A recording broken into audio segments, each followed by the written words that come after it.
crap on zombies. Yeah. Like you said. Crap on... God damn it! Ew. Yeah, zombie poop. It's like gamer poop by zombies. What are you on about? I'm tired of zombies, man. Alright. Maybe we should just do the intro and then go for it. Yeah, sure. So yeah. Hi everyone, welcome to the Dead Red Herring Podcast. Yes. The Beasts in the Basement edition. Who are you calling a beast? Myself. Rat ogre. Get out of here, Skaven. You bring the seasons. But I bring gifts. Oh, what is it? It's plague. God, Sigmar, damn you. Indeed. Yeah. But, yeah. Crapping on zombies. Yeah. Let's just getting it right into it. Because here's I've been thinking about this.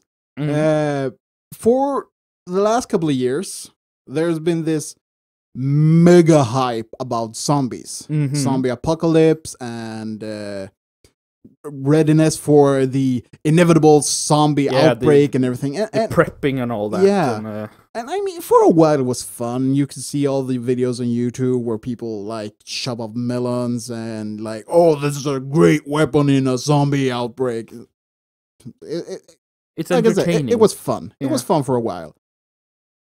But I feel that now I'm kind of tired of it. It's been too much. Yeah, it's sort of oversaturated. Yeah, you might say. Which at the same time is kind of sad, because I mean, whenever we're playing role-playing games, using zombies, it's simple. Yeah, it's like, oh, I need some challenge here. Yeah, zombies. Yeah, it's a cannon fodder go-to in some cases. Hackebuff, yeah. Exactly. Well, that's a word you don't hear every day. Nope. There's a word of the day. And the reason I come to think of this is because of, Resident Evil 2 Remake is out, and I'm itching to get to play it at some point. Itching all over the place. Yeah. Because, I mean, I love Resident Evil 1, 2, and 3. And 4. I haven't really played Veronica X or, what's that called? The prequel game. Yeah. Fucked if I know. Yeah, in this but case. Still, that's also a good game from what I've seen. Yeah, but the first game, the second game, and the third game I've all played. Not to completion, all of them. I've completed the third. I've almost completed the second in the original form.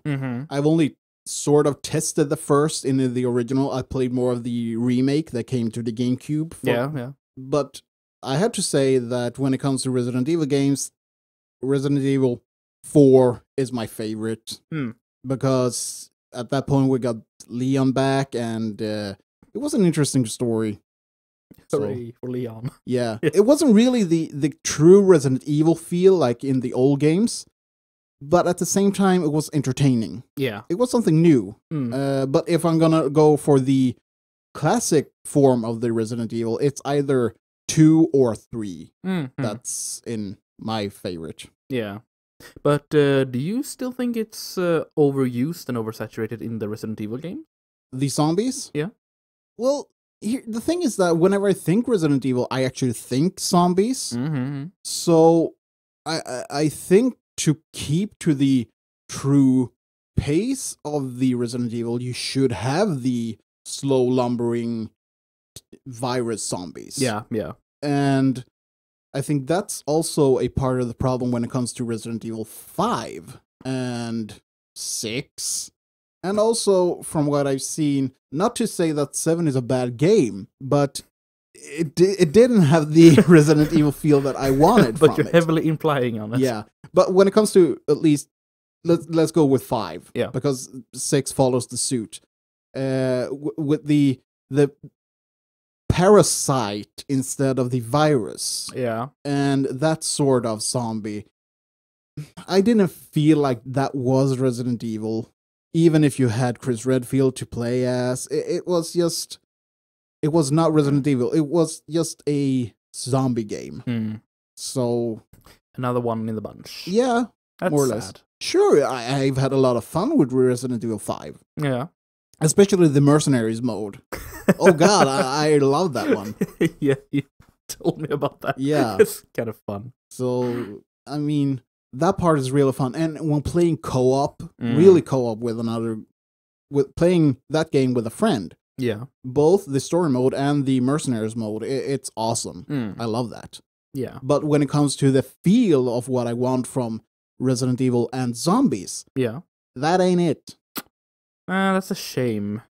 Very much a shame. I mean, what makes it good then?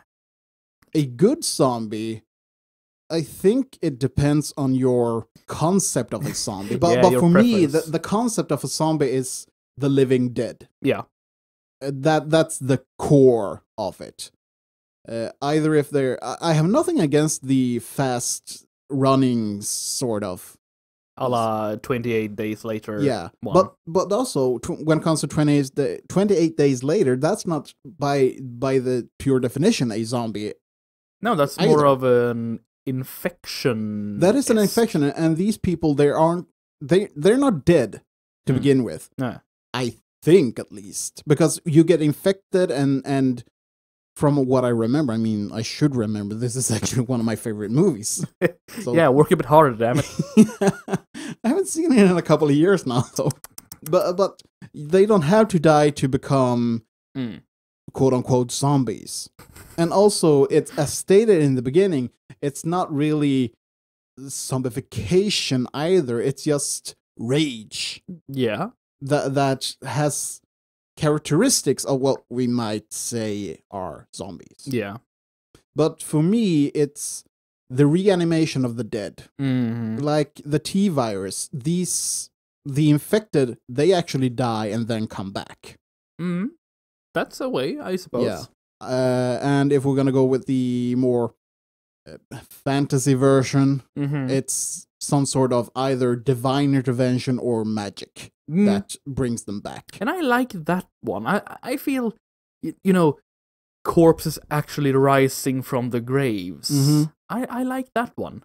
Also, I get a more feeling of, the undead. Yeah, and also that is by the mythological standard what a undead or zombie should be. Yeah. Well, actually, going on mythos, you should actually need to differentiate between the Haitian or hoodoo. Yeah, the Haitian word of for zombie. Yeah, That's the where it came from. Yeah, the origin of the word. But you had the Arabic ghoul. Yeah. You had the Chinese Jiangqi, I believe it's called. We have the Nordic Draugr. Mm-hmm. The English Revenant. The Revenant, of course. So, I mean, we do have a lot of words for more or less the same concept. Yeah. The dead come back. And it's been stated in the Epic of Gilgamesh that the dead should rise or come back to feast upon the living. So, and that's connect that to the modern day zombie. Yeah, exactly. Kind of fun. Yeah. But also, it's interesting to when you're looking at the mythological undead. It's either it is actually the dead body coming back, or it's the ghost or spirit of the deceased coming back to haunt. Precisely. Then also, I mean, if you want to go there, we have the Wendigo. Yeah, the what the hell? Yeah, it's a Native American. Yeah, northern part of Canada, Alberta, I think. Canada, Alberta, and also the northern part of northeast. The hell? In the Rockies. Yeah, no, not really. Like up New England, West Virginia. Okay, that part. Right. Yeah, but that's also supposed to be a spirit. Yeah. But then in other renditions, I don't know if it's in the mythological folk tale or if it's just in more modern pop culture version that the Wendigo is actually more of a actual monster.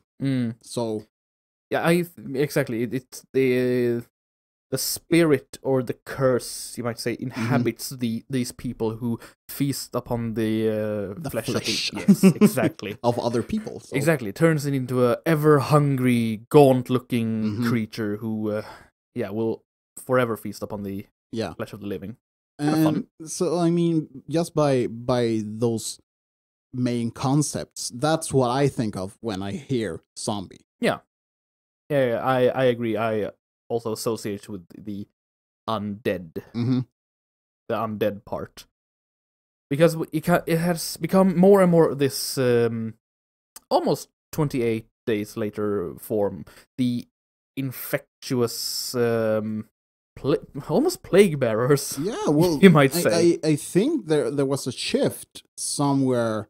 Sure, we have the modern day version of the zombie with the you could say the Walking Night of the Dead. Living Dead, Night of the Living Dead, and all of those, both movies and games.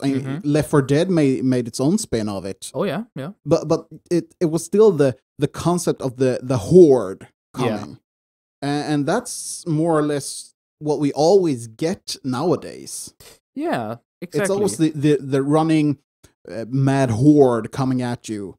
So either if it's in the Dead Rising, where you just run around and slice, bash, and everything, or if it is the Left 4 Dead, or what's that one? Dying Light.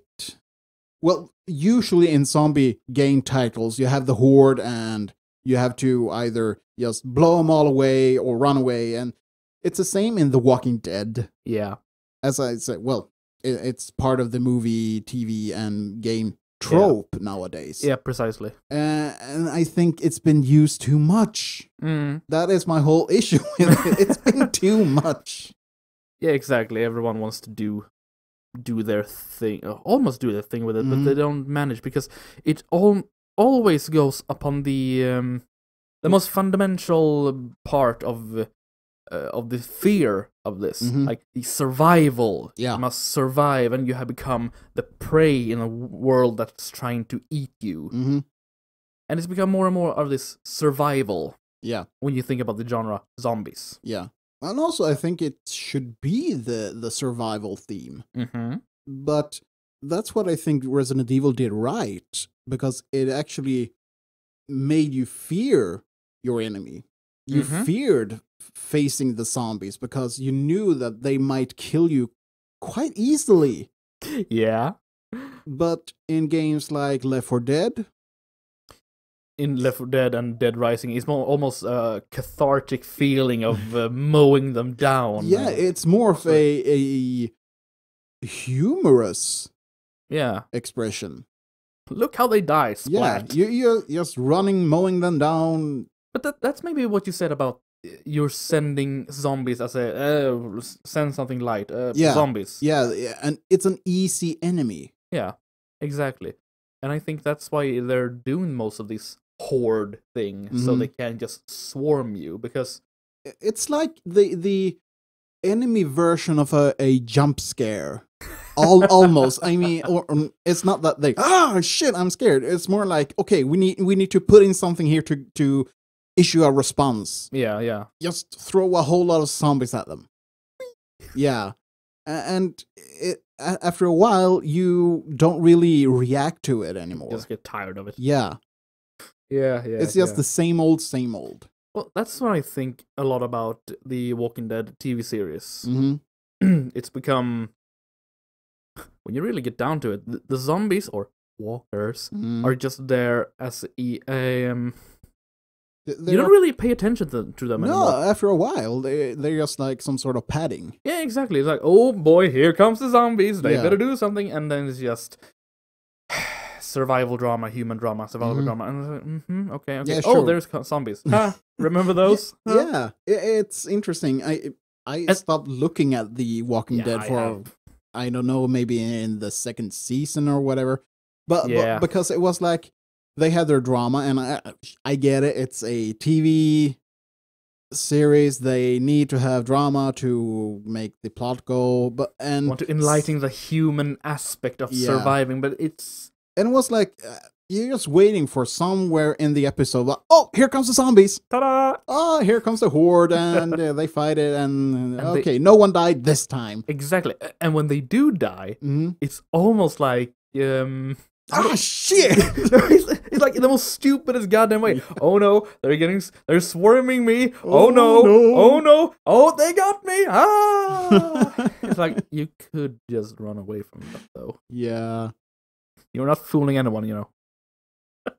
Yeah, and I think also that when it comes to the moral of looking at the human condition in circumstances like this, it became boring because it was always the same. It's like, oh, we need to keep our humanity. Ah, shit, we need to think about our survival and fuck shit up. So in the last thing I saw in the series when I was really looking, I think it was when what's his name again? Main character, Rick. Yeah, when he had to shoot the girl in the barn. Oh yeah, and everyone was like, "Oh, this is so horrible." What was he supposed to do? Yeah, sure, it was horrible because the girl had turned into a zombie. Yeah. And I think there was a point in that series, and I know we're starting ripping to pieces, but yeah, zombies, ripping. But it was a point in this series when they have found a scientist, and they he basically revealed to Rick that they are all infected, and that got me thinking about, then what's the bloody point? Because now they're just trying to survive. Yeah. And when they die, they'll come back. I mean, they had a purpose, like, okay, we need to go here to find a possible cure. And I'm like, oh, fuck yeah, here we go. Yeah. Let's fix this. But no, like, we're all infected, nothing we can do. Like, okay. Yeah. Okay. Yeah, the story got boring. I actually read the original comic. and I think that was more interesting in the long run. But at some point, I also got tired of reading that because it didn't really give anything. At least it wasn't giving me anything. Nah, it just drones on and on and on, finding more characters and all that, who eventually dies, and the human part of a zombie story. Not that fun. No, not really. Could be fun, but it could be interesting. But I felt like, no, it wasn't giving me anything. Nah. So that's why I stopped. Yeah. But when it comes to doing zombies right, because I think that they should be a terrifying example. They should bring fear. It should be something to dread. Yeah. Oblivion. Elder Scrolls. Oh. Yeah. The zombies in that game. Oh, yeah. Holy shit. Right. They were terrifying because they were hard to kill. Yeah, that's true, actually. And when you say hard to kill, well, regenerators. Oh, fuck yeah. I know you hate them. They aren't really zombies. No, but if we're on the subject of zombies and Resident Evil and hard to kill. Yeah, okay, sure. Fucking regenerators, man. Yeah, god damn it. But yeah, on the subject of hard to kill and scary and all that. But again, in Oblivion, those zombies were hard to kill, and you were actually afraid. I was afraid. Yeah. Whenever I went down into some dungeon or ruin, in the end, my way of doing it was to max out my illusion skill and always cast invisibility, so I could sneak around. Save me, Meridia! Yeah. Because whenever I found a zombie, I was like, hell no. Sure, it got easier to kill them, but the first time you actually thought that, oh shit, just a zombie, who's gonna, shit, it's killing me! I was like 2 blows and I was dead. Yeah. That's not often that happens. Nah, I know. I think that also hard to kill tanks in Left 4 Dead. Oh yeah. You dreaded the tank because you know that fucker will hit 2 hits, you're dead. And it's gonna take a lot of bullets to get that one. Same thing with the witch. Yeah. You didn't want to disturb it because, I mean, alright, we can kill it eventually, but it's fast, it hits hard, and it's scary, and nah. Yeah. Let's just leave it be. Oh, fuck. Why'd you have to disturb it? Don't you touch that witch! Don't you disturb that witch! Why you have to disturb that goddamn witch? Exactly. So yeah, I think the scariness boils down to how hard it is to kill them. Mm-hmm. Because, like you said, if you can just kind of mow them down in, for example, Left 4 Dead. Yeah. I mean, you can just stand there and just throwing bullets after bullets away with your automatic. Yeah. And they die like flies. Mm-hmm. Almost cathartic. Yeah. Cathartic. Not to say that's not fun. It is fun. But when it just the same over and over, at some point I'm starting to feel like I could do something else. It's become more of a distraction, not really distraction, but more obstacle in the kind of way, and more than kind of way. Yeah. Well, also, it's not that I want to have the jump scare effect like that. It's more that when it comes to the fear aspect, I want it to be this lingering sort of fear. Yeah, exactly. That's why I was so disappointed in the Draugr in Skyrim. Yeah, it's become more like more of an undead warrior type, like the guards of the crypts. Yeah, well, the reason I was disappointed was that I had carried with me the dread from Oblivion. Yeah. And then going into a crypt or ruin in Skyrim and facing Draugr, it was like, damn, these are easy. Well, yeah, until you're low level and experience a Death Lord, but... yeah, but how often was that? Yeah, it happens. More than you imagine. Well, I've been playing it for a whole lot. Alright, I'm gonna face this head on.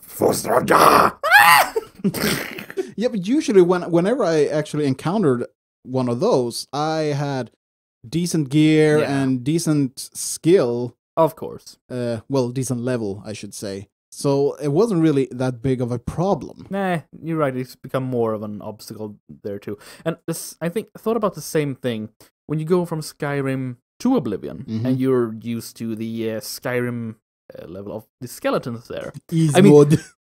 I mean, it's like punching through cardboard. Like, oh, a skeleton, crash. And then you go to Oblivion. Oh, a skeleton. Oh my god! Yeah, actually, the skeletons are really hard as well. Yeah. And I like that. The undead should be hard to kill. But I actually want to move from the fantasy magic sort to we could call it a more real life sort of zombie, quote unquote. Realistic. Yeah, almost. well, taking away the aspect of undeath and everything, and just looking at what could constitute a real zombie. Yeah, also moving away from the whole virus infection and everything like that. So no, I'm talking real life. You can almost say predatory, irrational, just mindlessness. Yeah. So we were actually watching a Vice documentary about Flaka. Oh yeah. And the examples they actually raised in what could happen to people taking Flaka. It was irrationality, hallucinations, violent outbreaks and stuff like this. And I was thinking that this is the real life sort of zombie. Yeah. If we want to have a real life example, people that have lost their minds, acting irrational and aggressive, having delusions, that is what I would call a real life zombie. Yeah, I could totally see that, because I get that fear. I get this irrational fear when you see. This is gonna sound awful, but when you see mentally challenged people. No, let me explain. I get what you're saying, but please. Yeah, exactly. Mentally, I want to say, okay, not challenged, but mentally disturbed. Yeah. Like, those people just stand there mumbling, and have this just violent outbursts and starting to shout and flail delirium at you. and schizophrenia. I get this sort of panicky feeling like, oh fuck, is he gonna... Yeah, you don't know what they're gonna do, and that's the whole thing about it. Yeah, it's like that other documentary we watched about the people of was it Nairobi? Yeah, I think so. Yeah, they're a big of the poor people that are just going around high on glue and jet fuel. Yeah, all day long, and their mind is just slowly deteriorating, and they're just walking around in a haze of fume. Yeah, and when this giant mass of people high on jet fuel just almost gathering around the reporter, and you notice they're, oh fuck, this is getting... Yeah, that was actually unnerving. That was disturbing. Yeah, very disturbing. And that brings back the fear aspect of what should be the essence of the zombie. Mm-hmm. The irrationality that you don't know what they're gonna do. Well, if it's the classical zombie, you know that they're gonna attack you and try to eat your brains, but... Well, it boils down to this unknown feeling of what's gonna happen. Yeah. Well, the fear of, you know that they can attack. Just don't know when. Exactly. So yeah, that's... But I guess almost this fear thing about modern zombies, if you will. The infection fear is also a little bit there. Because in another documentary, we have watched a lot of documentaries. Because of why the hell not? We do that sometimes. It's fun. Do it. But they mentioned the bubonic plague. Or just people just lying on the street dead in the plague. Yeah. And walking around sick in the plague. And it just, the sheer state of walking around, you knowing that these people are sick and you can get sick too. I don't want them to touch me. Oh, fuck, they're gathering around me. I mean, that's a fear too. Yeah, when you experience in this zombie horde. If you know you have something to lose, like your health in this, you're getting sick, infected, one of them. That's gonna increase the amount of fear. Yeah. So that's somewhat what I... And then you have stuff that's connected to these things, like the plague doctor. Yeah. Yeah. Which actually, instead of providing help for sick people, plague doctors oftentimes carried the disease. Because washing, what's that? Yeah. I have my poking stick. I'm gonna poke it in this wound, and then I'm gonna poke it in your wound, and then I'm gonna spread the disease all over this place. If you want a good time, just read Plague Doctor Green text. Yeah. It's awesome. Oh God, I fucking hate plague doctors. Yeah. Well, not the plague doctor in themselves. It's just that the masks. God. So unnerving. Yeah. But it's awesome. It is. It is. Truly. I mean, imagine if you're walking around in this zombie apocalypse, if you will, when there are modern plague doctors, like walking around gas masks, hats, long robes, or just coats or something. Here's an image for you. Well, actually, I think in modern times it would be hazmat suits. And they actually do have that in Left 4 Dead 2. They have these one special zombie. They are in hazmat suits. Oh, that one, yeah. Fun. Yeah, but I think that the whole... What makes me unnerved with the plague doctor is this...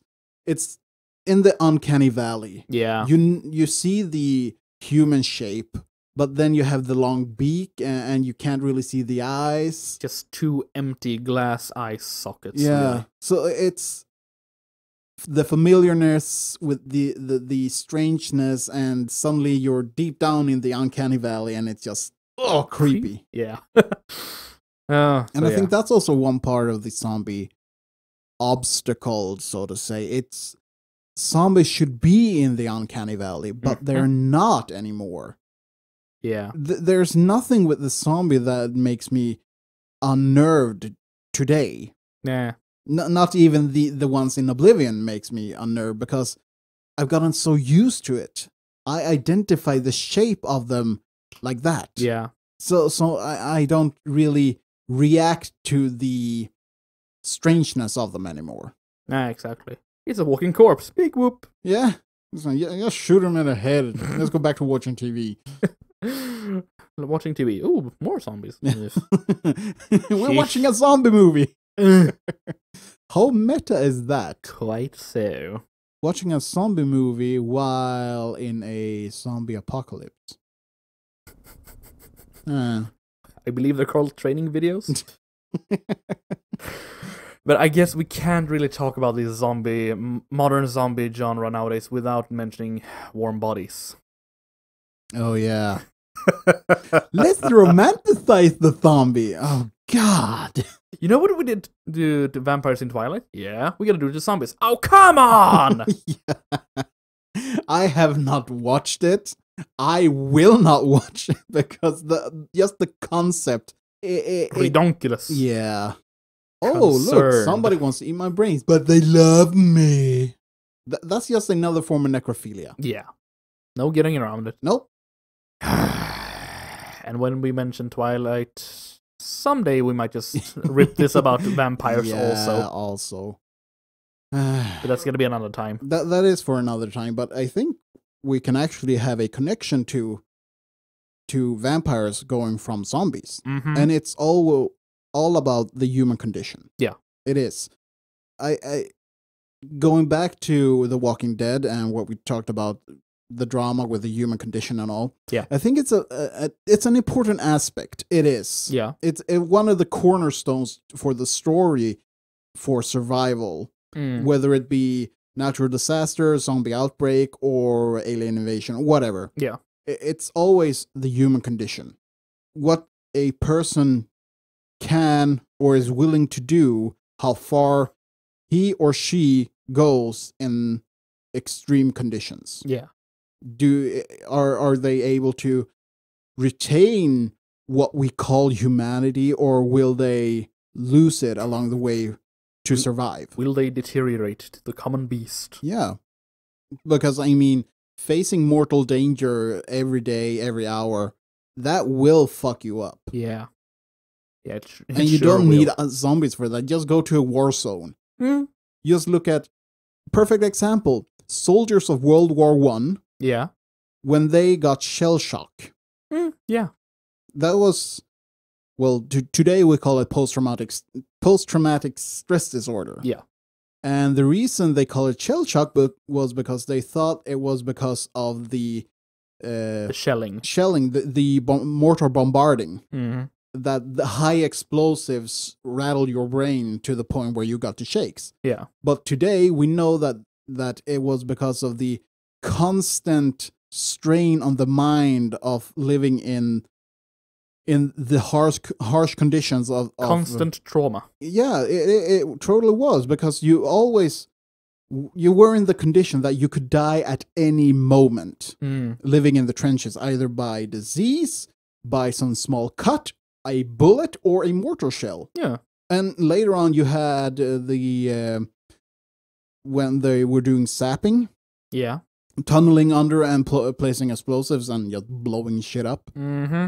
I mean, never know what's gonna happen. Exactly. So that broke. People broke mentally because of this. Yeah. And later on in the Second World War, they actually did conduct some sort of studies on this. And came with the new term that was battle fatigue. Yeah. And from this, we actually have gotten a lot of, well, good research and data, and with then later on you had the Korean War, you had the Vietnam War, you had the Gulf War. So there's a lot of Americans in here. But do you know the length of combat efficiency for a modern soldier? Oh, I've heard this sometime, but how much? How much? It's, I think, if I remember correctly, it's like 36 days or something. It's really a short time. Ridiculously low. Yeah, I think I should actually check the numbers, but it's really low. At least if you compare it to the old times when war could be like years, and the soldiers weren't. Well, most of them. Yeah, exactly. Of course, you had trauma in that time as well. But usually, you could have people come back and be themselves, so to say. Sure, war changes a person. Of course. That's no doubt about it. But you could have soldiers in the field for months and years without any bigger issue, as long as you could provide them with food, clothing, and everything they needed to actually keep fighting. Yeah. But when it comes to the modern sort of war, where you live under this constant threat, because in the old times it was like, oh, we're gonna fight in 2 days. Now go to sit the by the battlefield. fire. Haha. Yeah, and they fought like a couple of hours on the day, and then was like, okay, let's go back to our camps, and it was a whole different thing than modern war, where we have the constant going. Yeah, exactly. It's just two stags going at it constantly. It's like being in a never-ending arm wrestle match. Gonna wear one out. Yeah. So, and that is the reason why you don't have combat efficiency for that long on modern soldiers. Yeah, exactly. So, but it all boils down then to this survival instinct. Yeah, exactly. That you are you're in constantly fear for your survival, and that makes it. Yeah. So that is also the interesting point of, well, the zombie apocalypse. Because a lot of people look at this with some sort of glee that, oh man, can't we have a zombie apocalypse? That would be awesome because we have this stash of stuff and food and water. I can survive this. Exactly. And if we don't know, even if we do know how to get infected and stay away from it, you never know when or how you are going to make it. Exactly. Efficient. So, I mean, effective. You could stay far out in the forest, make a clearing, have a field, live your life. One day you might have a horde coming at you. What are you gonna do? What are you gonna do now, smartass? Yeah. Yeah. So, it won't be a picnic. Nope. Not at all. And that's only talking about the zombies, because then you have other people. The raiders. Yeah. This isn't really a zombie thing, it's more of a post-apocalyptic thing, but what's it called? The Road? Oh, yeah. A movie with Viggo Mortensen. Oh, right, that one, yeah. Yeah. Well, Viggo Mortensen plays a man with his son. Oh, that's a tough one. It's a great movie, but God, it's heavy. And they don't have any zombies to worry about, but they have to worry about other people. And that's also the aspect of the zombie apocalypse, because you don't only have the undead, quote unquote, to worry about. You also have other people to worry about, because you don't know if they have retained their humanity or if they've gone all loopy side and just want to go berserk. Yeah, exactly. It also, again, boils down to the, what can you call it? The, when you're no longer up top on the food chain. Yeah. You start to notice that, oh shit, there are predators after me, and that's freaky. Yeah, and we were watching a alpha playtest for Atomic Heart. Yeah, Atomic Heart, exactly. Yep.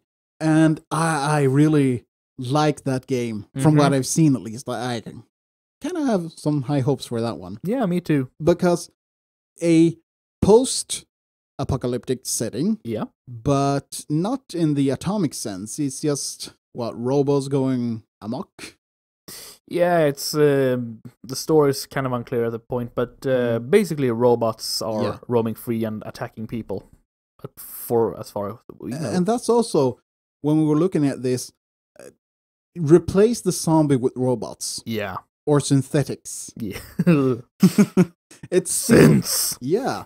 It's this, well, you could just have the AI, you go for the Matrix. Yeah. You have something that has put itself over you in the, food chain, the hierarchy. Exactly. And it can be, like you said, robots, zombies, vampires, raiders. All. Apple pies. Dragons. Yeah. Apple pie? Well, don't trust an apple pie if you can't eat it. Good point, actually. Plague pie. That's actually true. If you can't eat an apple pie, what are you going to do with it? How can you trust it? I was gonna say fuck it, but I don't want to go American Pie on this. Ooh, piping hot. No.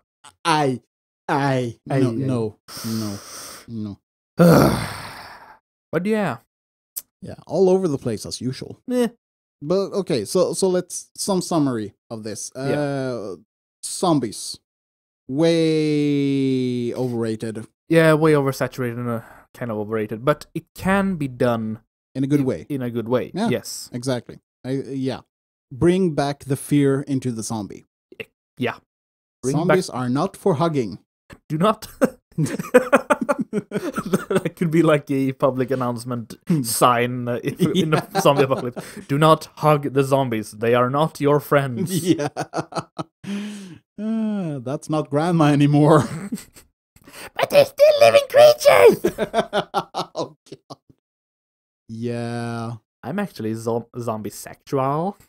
Oh, God. I'm a trans zombie. Yeah, you die with the rest. Line up. Yeah. But yeah, bring back the scary in zombies. Mm. Bring back the fear. Bring back the walking corpse. The undead. Yeah. Yeah, I think about sums it up. Mm. And lay off the zombie Nazis for a while. Yeah. We didn't really cover that, but we should have. Yeah. Because, well, what's the movie with that theme? Oh, right, yeah. Overlord. Overlord. I think so. Yeah, Overlord. Yeah. That's sort of zombie Nazis, yeah. Yeah. Well, you have all the zombie Nazis in the zombie mode for Call of Duty. And yeah, that. I know. And then you have the kind of entertaining movie called Död Snö. Yeah, Dead Snow. I actually Norwegian. I actually kind of recommend that. That is an awesome movie. Yeah. Yeah, it is. And then you have the sequel to that. Oh, I still haven't seen that. I have to see it. It just cranks it up to 11 in craziness. Yeah. But they make a thing of it, so Yeah. I give that one a pass. Yeah. Yeah. Yeah. Pretty much. Okay. So, let us know what you think. Yeah. Do you agree with our our views on the A rant, insane ramblings. on the zombies, or do you think that we're totally wrong and you want to have more huggy dubby zombies? Are you also a trans zombie? Let us know in the comments. Or because we believe in equality for all zombies. everyone gets a bullet in the head. Yes. Equally. Well, yeah.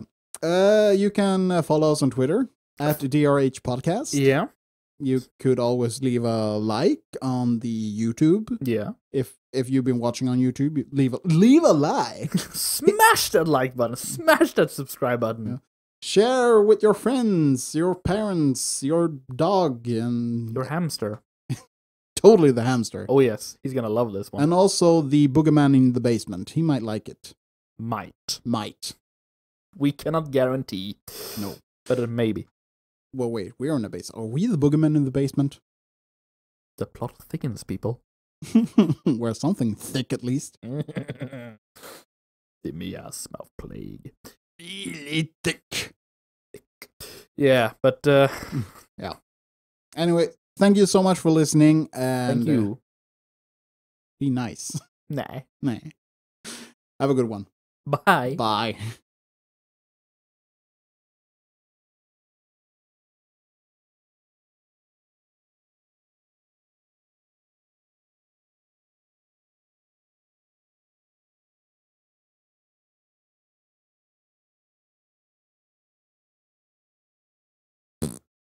Crap on zombies.